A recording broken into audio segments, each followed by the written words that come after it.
Michel, l'école, c'est bon. Le sport, facteur de cohésion sociale et de partage. Le sport vient pour renforcer les liens. Et vous savez que l'actualité qui mine la Côte d'Ivoire au plan sportif, c'est l'organisation de la Coupe d'Afrique des Nations 2023 qui va se jouer en 2024. Mesdames et messieurs, chers followers de UM.TV, bonsoir et bienvenue à votre émission 100% Sport.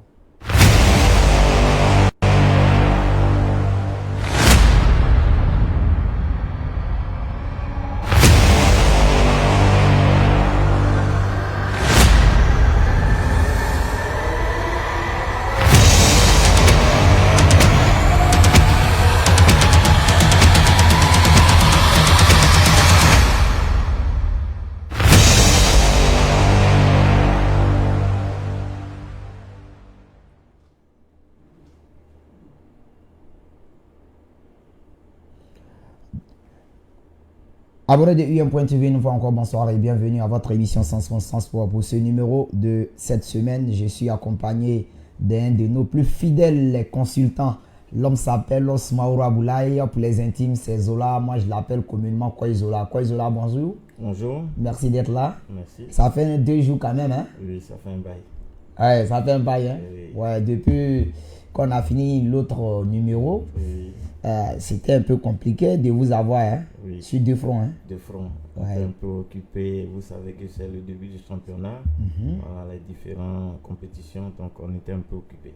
Bon, aujourd'hui, on est là. Aujourd'hui, on est là, non?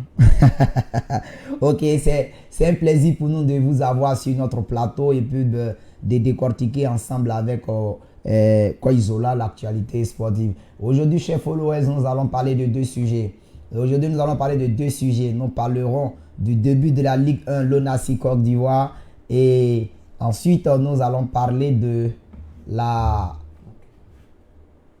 Ça va? Voilà, du comportement des supporters des éléphants de Côte d'Ivoire lors de la sortie des éléphants de Côte d'Ivoire face à l'Afrique du Sud. Il y a eu un certain nombre de comportements qui ont été décriés par plusieurs personnalités. Voilà, donc on aura le temps de revenir sur ce qui s'est passé au stade Félix Houphouët-Boigny. Déjà avant d'entrer, Koizola, le stade Félix Houphouët-Boigny vraiment revêtu, un très beau stade. Hein. Oui, ça nous a fait oublier l'événement malgré l'IP. Voilà, donc on pense que tout commence à aller. Tout commence à aller. Et les infrastructures se mettent en place doucement. Je pense qu'on aura une belle canne. Une très belle canne. Ah oui, en tout cas, le stade Félix Houphouët-Boigny vraiment nous a vraiment rassurés à plusieurs niveaux. On était un peu sceptiques, mais je pense que maintenant, vraiment tout le monde est heureux. Il y a des gens qui croisaient les doigts pour ne pas qu'il pleuve. Non, mais il fallait, s'il pleuvait même, c'était bon. Mais je pense que le stade a été testé voilà, par 2 équipes de Ligue 1. Et ce jour-là, il a plu toute la journée sur Abidjan, mais le match s'est déroulé dans de bonnes conditions. Ah, c'est rassurant. C'est rassurant. Oui, pour la suite, je pense que ça va. Ça va. Koizola, on va parler du début de la Ligue 1 Lonassi. Déjà, on ne peut pas parler de ce début de Ligue 1 Lonassi sans parler de l'Asie d'Aben Gourou, l'équipe de la maison. Ouais, l'Asie qui est en ballottage défavorable, qui traîne 2 matchs nuls et 2 défaites et un score fleuve contre la SEC. D'entrée de jeu? D'entrée de jeu, je pense que l'Asie est malade. Ah, difficile. Et l'Asie est classée 15e sur... Oui, avant-dernière sur 16. L'Asie aussi nous a habitués ces dernières années à mal commencer le championnat et après à terminer fort. Mais c'est difficile quand on commence on commence à rentrer mal dans un championnat, c'est difficile.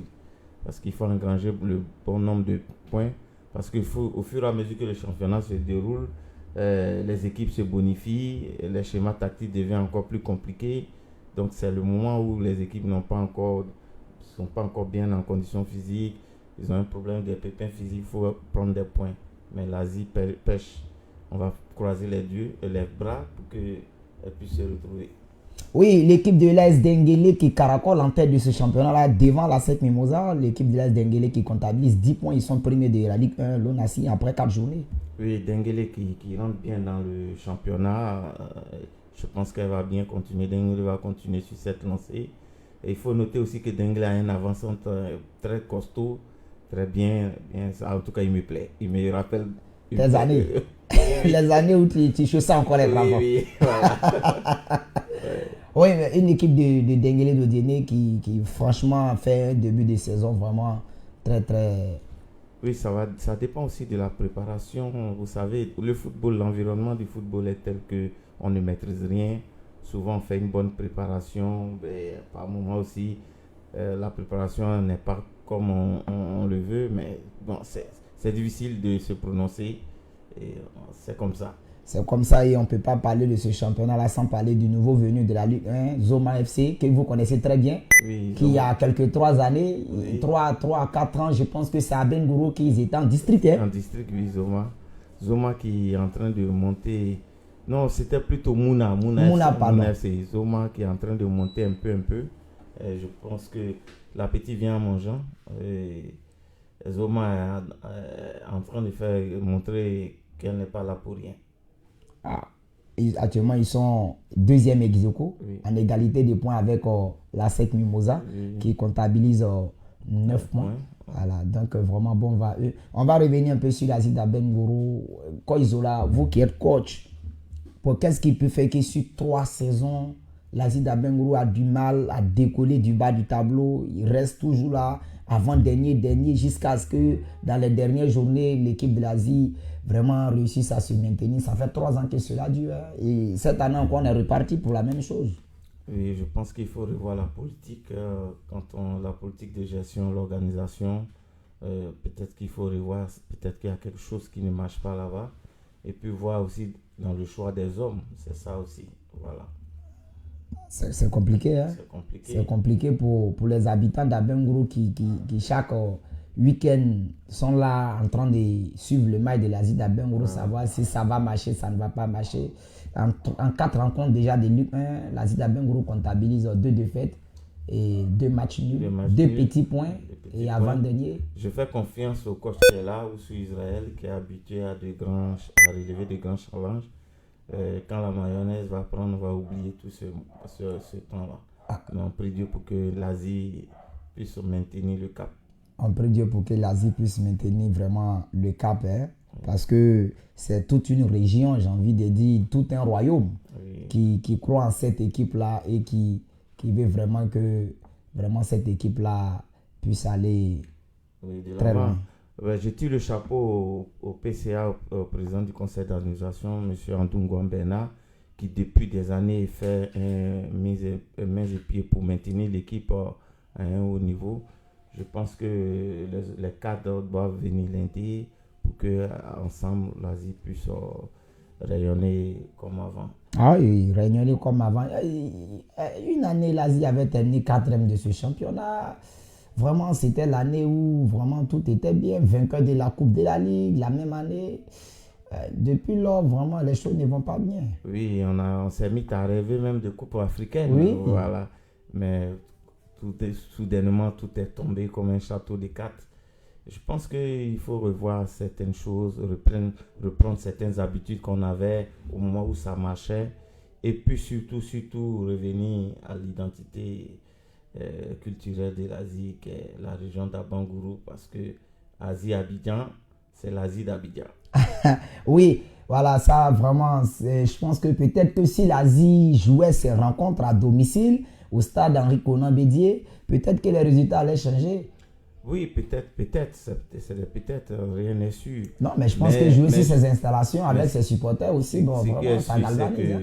La population entière se sent un peu éloignée de l'Asie, parce que l'Asie Abidjan, ils ne comprennent pas. L'Asie est éloignée des supporters. Et tout dernièrement, pour le match de Denguélé, j'ai été approché pour participer à un convoi pour aller regarder le match. Bon, moi, j'avais pas le temps. Vous voyez, c'est difficile. Pourtant, quand c'est sur place, et c'est plus facile.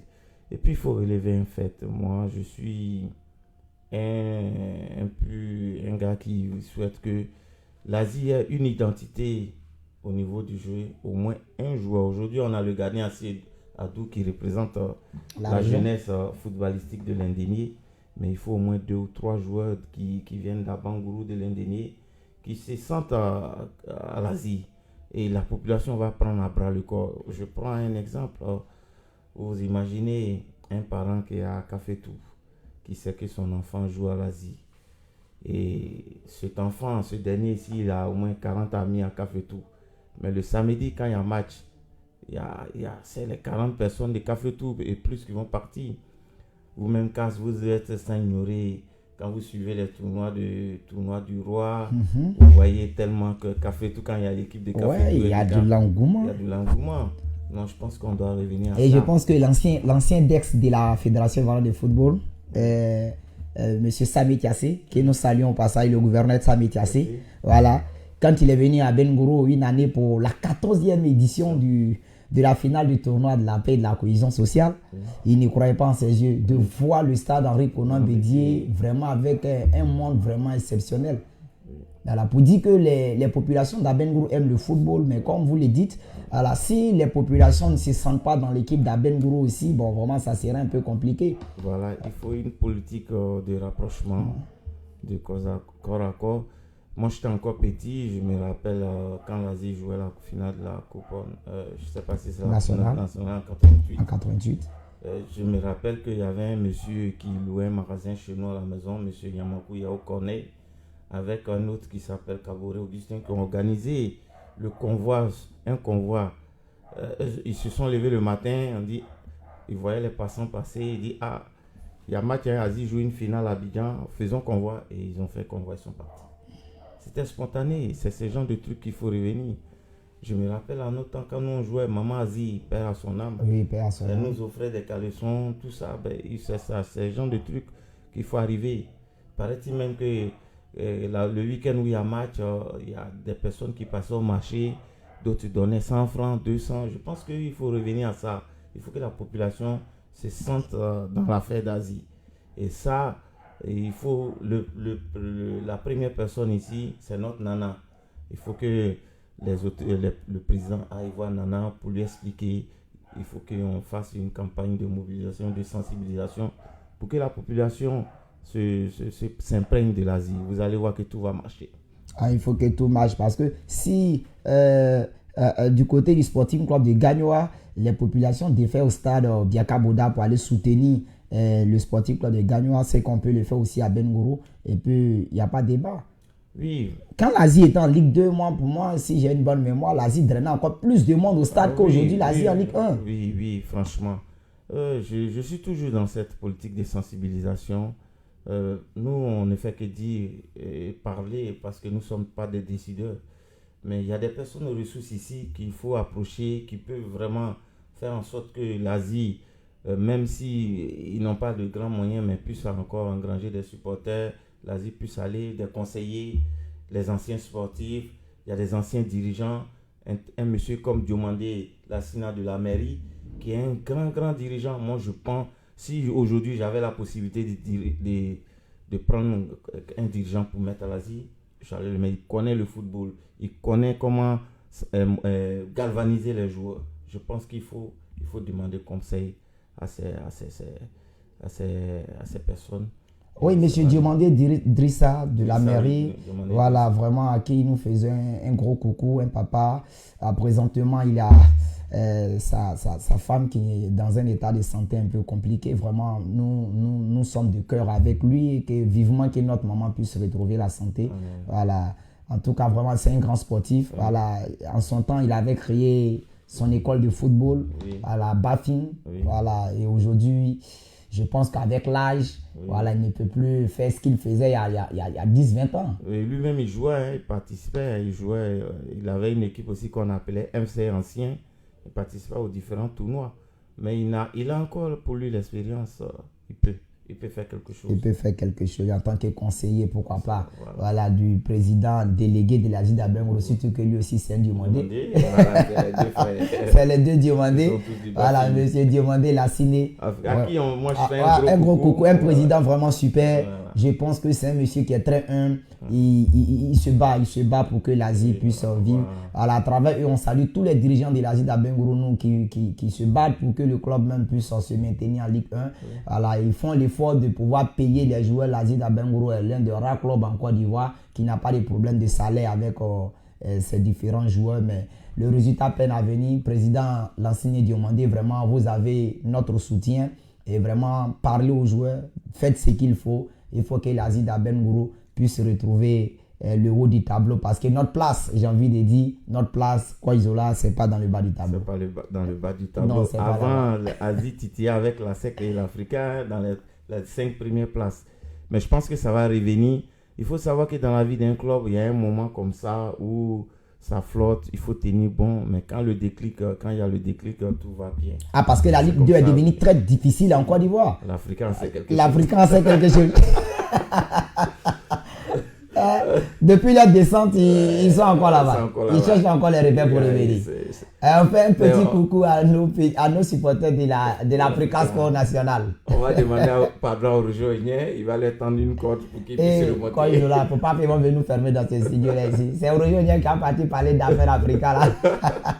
Merci. On va parler, tu es en train de parler d'affaires d'Africa. Nous, on a des impératifs publicitaires. On va à la pub et puis on revient. Okay.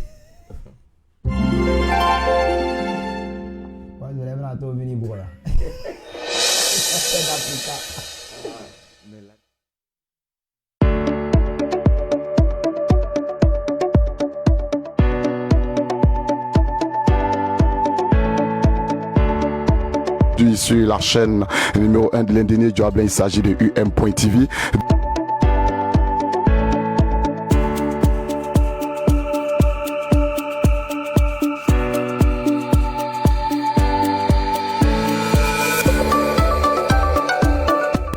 Merci beaucoup de suivre UM.TV.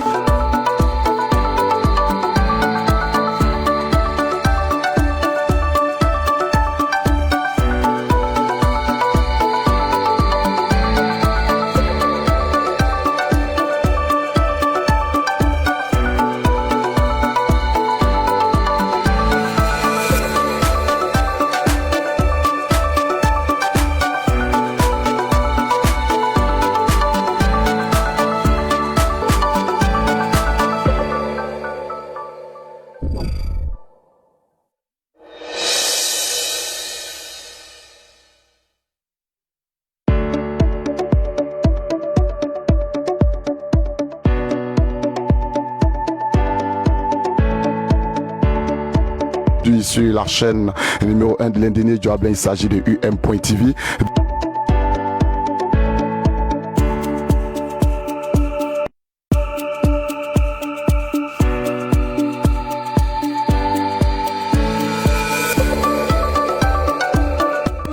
Merci beaucoup de suivre UM.TV.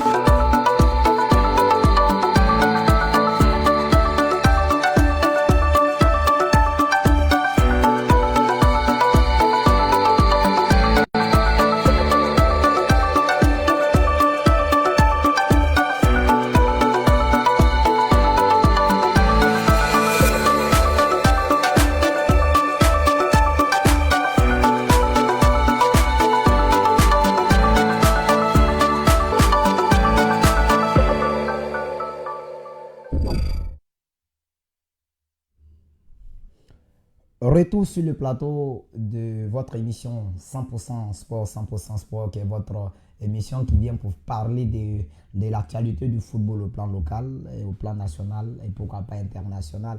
Et Kwaizola, on ne peut pas continuer cette émission-là sans parler de la CAN 2023 qui va se jouer du 13 janvier prochain au 11 février prochain du côté de la Côte d'Ivoire, du côté d'Abidjan. Même si nous, on n'a pas de stade, je pense qu'on a 210 km d'un stade. Oui. On fera l'effort. On fera l'effort d'aller au stade Alassane Ouattara et pourquoi pas au stade Félix Houphouët-Boigny. C'est Abidjan, c'est pas trop loin. C'est 210 km, je pense que la voie est praticable. Alors on peut aller suivre des matchs là-bas et puis bon, revenir. Bien sûr. Bien sûr, pourquoi pas. La voie est dégagée. Ouais. Il suffit d'avoir son transport et le prix du ticket et puis la volonté. Et puis la volonté d'aller soutenir la Coupe d'Afrique des Nations en Côte d'Ivoire. Oui. Voilà. Il faut que la coupe reste à domicile. On l'espère bien. Voilà. On l'espère bien. Et avec les deux prestations, vraiment, on commence à avoir de l'espoir. Mais il suffit de mettre un peu de rigueur dans notre jeu. Oui, et on n'a pas eu la chance d'avoir vos analyses, même sur les deux matchs. Kwaizola, qu'est-ce que vous pensez de la prestation des éléphants sur l'ensemble des deux matchs? Elle est plutôt positive parce qu'on a vu de bonnes choses, mais notre péché mignon, toujours Mais que ça soit dans les années de gloire où il y avait la génération de Uruguay, on a cette faculté d'être aussi un peu laxisme par moment, parce que il y a cette volonté, cette mentalité d'être trop supérieur qui nous domine, qui fait qu'on se dit qu'à un moment donné, rien ne peut nous arriver. Et il suffit de quelques secondes et puis tout ce qu'on a fait, c'est cool. Et il manque il faut beaucoup de concentration. C'est un constat général que je fais en général dans le sport, dans le football ivoirien. Les équipes ne sont pas concentrées jusqu'à la dernière. Et on a vu dans quelles conditions elle est tombée au Chan, voilà. Face à l'Algérie, oui, à la dernière minute pratiquement. Voilà. Et moi, j'aime pas une chose aussi dans le football, c'est-à-dire quand on joue les temps additionnels où le gardien perd le temps, non. Maintenant, il n'y a plus ça. J'en ai payé les frais pendant ces vacances à Falikro. Oui. Ah oui. J'aime pas qu'on perd le temps. Oui. On joue à fond jusqu'à ce que l'arbitre siffle. Ah oui, ça aussi, c'était un match, hein? Oui. À Falikro. Oui, à Falikro. La victoire était là jusqu'à la dernière minute. Je vais faire 2-2 finales. Mais les dieux du foot ont décidé autrement. Mais c'est comme ça. Ouais, c'est ça, mais je pense que c'était une très belle fête, hein, le football du côté d'Afalikoro. L'occasion pour nous de saluer le doyen KS, voilà, depuis Afalikoro, l'enfant d'Afalikoro. Merci KS, merci de nous avoir fait confiance ce jour-là, voilà, pour nous donner la maîtrise de la cérémonie de cette finale. Et puis saluer aussi le ministre Kofi Nguessan Kofi. Vraiment, merci. Je pense que ça a été l'une des plus belles expériences en termes de commentateur sportif que j'ai eu le privilège de le faire. Vraiment, c'était un peu belle, oui. Très belle organisation. Tout était réuni pour une belle fête. Une belle fête. C'est la raison pour laquelle il a fallu qu'on a gagné. Pour revenir sur le match des éléphants de Côte d'Ivoire, oui, pendant ce match, éléphants de Côte d'Ivoire et Bafana d'Afrique du Sud, un incident s'est passé, mais pas sur la pelouse, dans les tribunes du stade Félix Houphouët-Boigny, des supporters qui ont commencé à scander le nom du capitaine des éléphants, Franck ici, qui ont demandé à ce qu'il sorte même. Il a été hué sur la pelouse du stade Félix Houphouët-Boigny. Quoi, Isola, vraiment difficile moment quand même. Hein? Oui, difficile moment pour un footballeur parce que nous, on a eu la chance aussi de jouer. Quand on est sur le terrain, on sait comment ça se passe. Mais il faut dire que maintenant, le public ivoirien est de plus en plus exigeant. Et cela est dû au fait que ces dernières années, il y a eu les éléphants nous ont habitués à des prestations dans des scies, ce qui fait que le public en demande. Et il y a cette mentalité de dire que ces joueurs ne mouillent pas le maillot. Donc ça fait que c'est une manière de crier le ras-le-bol. Ils ont tellement encaissé qu'ils extériorisent leur mécontentement. Ils expriment leur mécontentement. Mais est-ce qu'en faisant cela, ce n'est pas de faire une passe à l'adversaire? Parce que est-ce que psychologiquement, cela n'agit pas sur le mental des joueurs pendant le match? Bon, c'est tout à fait normal que cela agisse sur le mental des joueurs, mais en général, c'est des professionnels. Ils sont habitués à plus piquer ça dans leur club parce que imaginez un caissier qui joue en Arabie Saoudite. Il n'a aucun parent là-bas. Il n'a pas de parents proches, de connaissances proches. C'est son mental qui joue pour lui. Donc, un footballeur, c'est comme un soldat.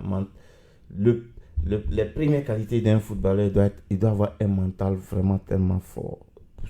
Sinon, vraiment, tu ne peux pas jouer. Il y a des joueurs qui sont tellement forts que même si quand ils sortent, qu'ils voient le public, ils ne peuvent plus jouer. Donc je pense que ce n'est pas tout à fait un problème, mais ça c'est pour toujours juste interpeller que c'est qu'il doit améliorer ses prestations et que le public ivoirien compte sur lui. Et il est l'un des cadres de la sélection et il faut qu'il en donne plus qu'on en demande. Ah, en tout cas, je pense que le concerné lui-même a réagi pour dire qu'il ne prend pas mal et qu'il savait que vraiment le public demandait un peu plus et qu'ils donneront le meilleur d'eux-mêmes pour que la Côte d'Ivoire puisse être Mais moi, j'ai suivi le comportement des éléphants, des supporters et des éléphants pendant ces 2 matchs-là. Quoi, ils ont là.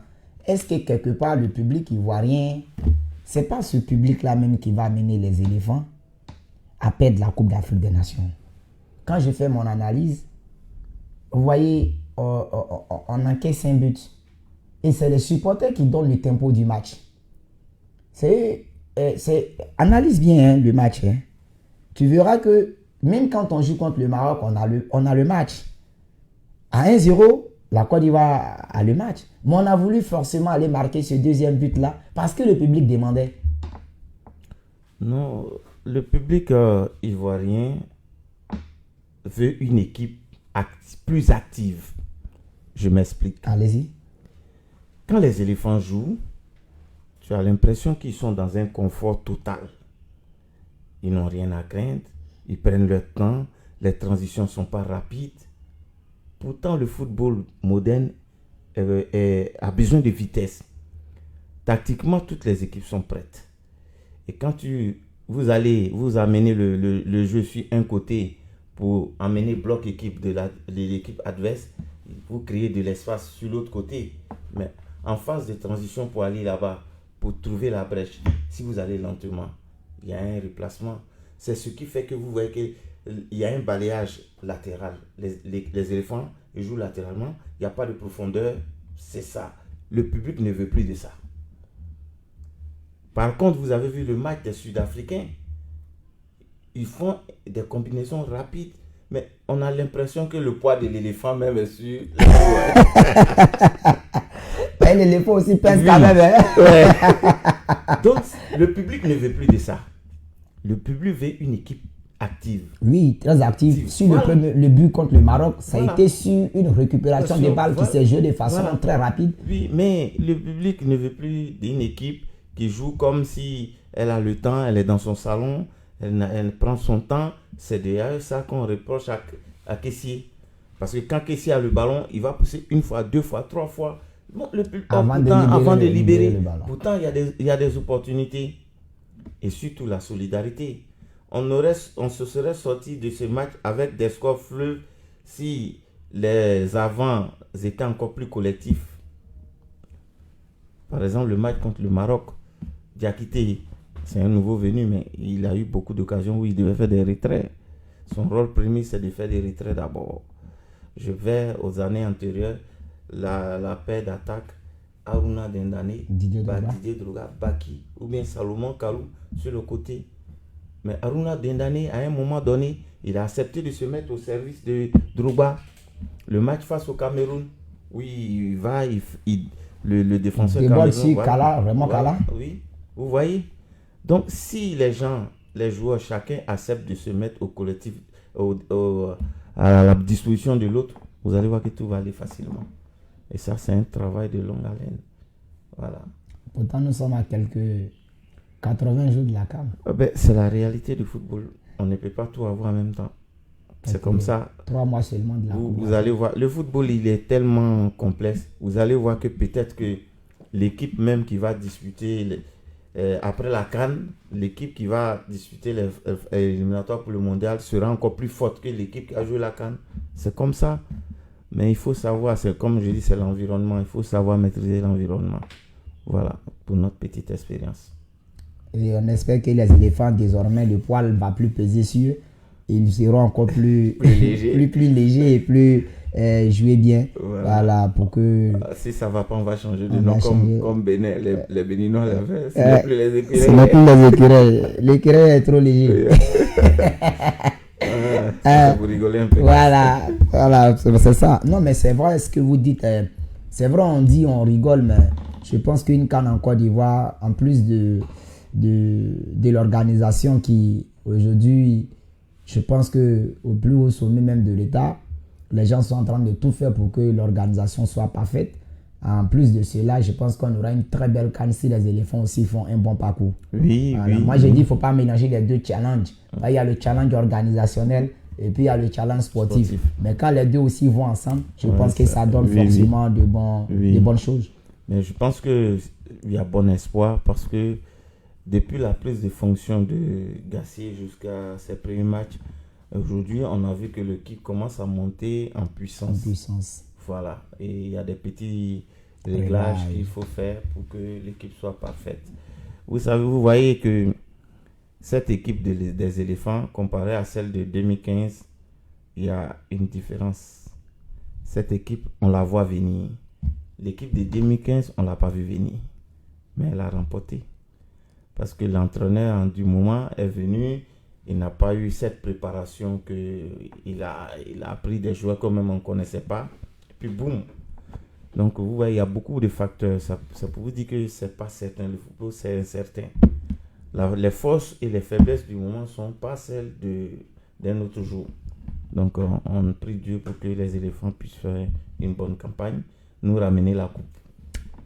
Pourquoi nous ramener la coupe en tout cas? Nous ramener la coupe. On espère bien pour aller chercher cette troisième étoile. Oui. Aller chercher cette troisième étoile pour la Côte d'Ivoire, je pense que c'est une bonne chose. Mais est-ce que c'est pas le fait que, parce qu'on a vu cette jeunesse ivoirienne là, un garçon comme Jérémy Boga, un garçon comme Amel Traoré Junior, qui vraiment sont très talentueux, mais qui pêchent, qui n'ont pas les places dans cette équipe de Gassier.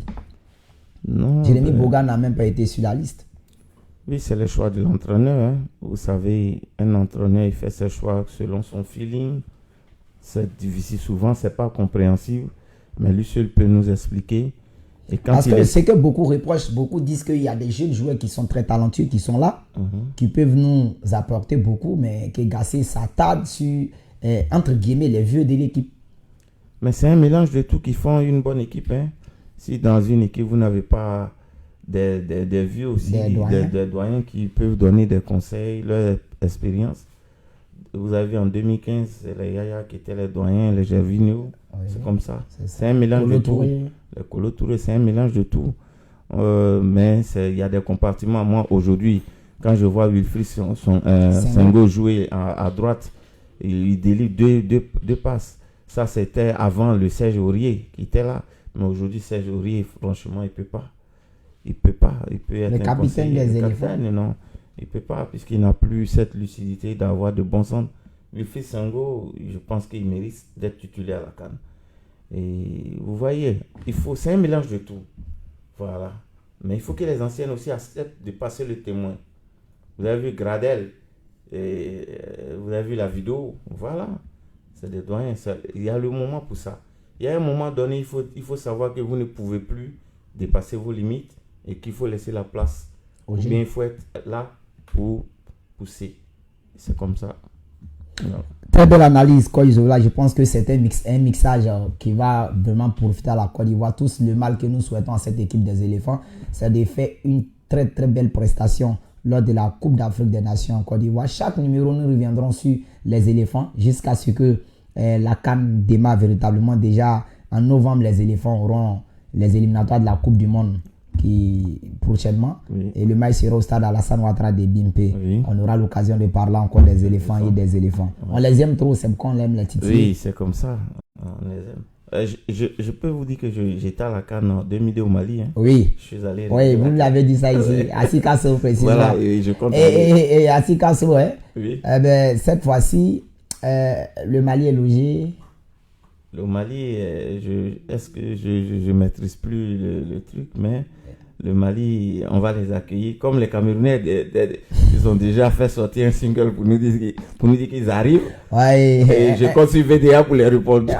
On l'espère bien, mais je pense que c'était une belle musique. Hein. Oui, voilà, remplie de beaucoup d'amitié, de trucs. Je pense que l'incident qui s'est passé à la CAN au Cameroun, je pense que beaucoup l'ont oublié. On a baptisé la CAN de l'hospitalité. Donc, mais malgré ça, ils seront bien logés. Ouais. Vous ne laissez pas faire. Non, Quoi, Isola, vraiment, malheureusement, le temps passe vite. Oui. Je pense que nous sommes pratiquement à la fin de l'émission. On ne peut pas vous laisser partir comme ça sans parler de vous, mais votre actualité au niveau de la région. L'actualité aujourd'hui, c'est que nous sommes en train de nous préparer pour aller faire le stage d'entraîneur qui se fera dans le mois à partir du 31 sur Bondoukou, une dizaine d'entraîneurs de la région pour un stage pour la licence D le DTN va se déplacer, la DTN va se déplacer pour venir nous former. Et je pense qu'à un moment donné aussi, il faut avoir des diplômes pour passer à d'autres étapes. Et l'actualité aussi pour bientôt le tournoi du Roi. On donne rendez-vous à toute la population footballistique de l'Indénié pour honorer notre Nana encore. Nana encore. Et la cérémonie de tirage au sort, c'est le 15 novembre, mercredi 15 novembre prochain, du côté du Palais Royal d'Abengourou. Quoi, Isola, c'était un réel plaisir pour nous de vous accueillir ici du plateau. Merci. Vraiment, merci. Et on va dire merci à tous nos amis followers qui nous suivent, qui prennent le temps de commenter nos vidéos. Merci pour tout votre soutien. On va dire merci à M. Alain Bolizo et lui dit bonsoir depuis la trésorerie générale d'Abengourou. Merci, il nous suit, il suit nos émissions. M. Alain Bolizo, sois salué et puis merci pour le soutien. On va s'arrêter là pour aujourd'hui. Voilà, et puis bon, d'ici là, portez-vous bien. Et puis la suite du programme. Demain, vous avez Bonheur matinal, présentation, Efemi Kwasi, Hospice, Salinouche. Merci et puis bonsoir chez vous. Bonsoir.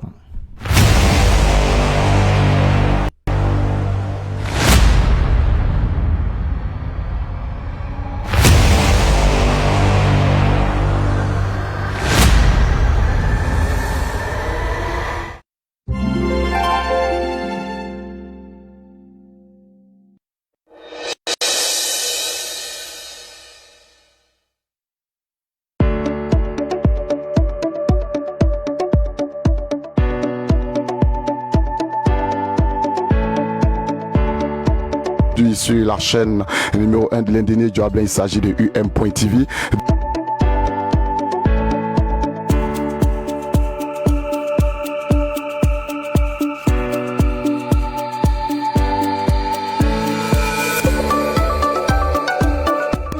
Merci beaucoup de suivre UM.TV.